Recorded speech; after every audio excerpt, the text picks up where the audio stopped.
కాళేశ్వరం విషయంలో కూలిపోయింది కూడా మంచిదే అని చెప్పి ఒక సర్టిఫికేట్ తీసుకొస్తే అయిపోతుంది.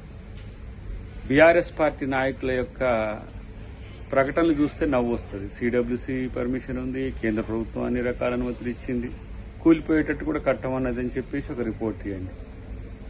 ఎక్స్పర్ట్స్ ఏదో అనుకూలంగా ఇచ్చినట్టుగా, లేదంటే కేబినెట్ అప్రూవల్ అయినట్టుగా అన్ని సృష్టించే పత్రాలు చూపించి ప్రజల్ని మభ్యపెట్టే ప్రయత్నం చేస్తే ఎవరు నమ్మరు. హరీష్ రావు గారు ఫస్ట్ కూలింది ఎందుకో దానికి కారణం చెప్తే అన్నిటికి కూడా సమాధానం దొరుకుతుంది.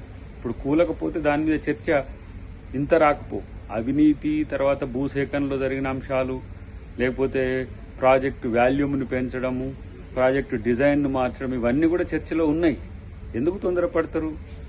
అసెంబ్లీలనే వద్దురు, దానికి సమాధానాలు చెప్తురు. ఇలా ప్రజల ముందు ముద్దాయిలుగా నిలబడతానేమో అని చెప్పే ఉద్దేశంతో కేసీఆర్ చేసే ప్రయత్నాల్లో బీఆర్ఎస్ నాయకులు హరీష్ రావు ఇలా అబద్ధాలాడడానికి తెగబడుతున్న పరిస్థితి గమనిస్తున్నాం. కాబట్టి అన్నిటికీ సమాధానాలు అసెంబ్లీలనే చెప్తారు. ఎందుకు తొందరపడతారు?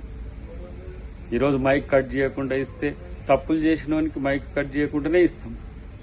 తప్పులు చేసి కూడా దబాయిస్తామని చెప్తే మాత్రం అన్ని రకాల అంశాలు ఉంటాయి. చూద్దాం, అది అసెంబ్లీలోనే తేల్చుకుందామని చెప్పి తెలియజేస్తాం.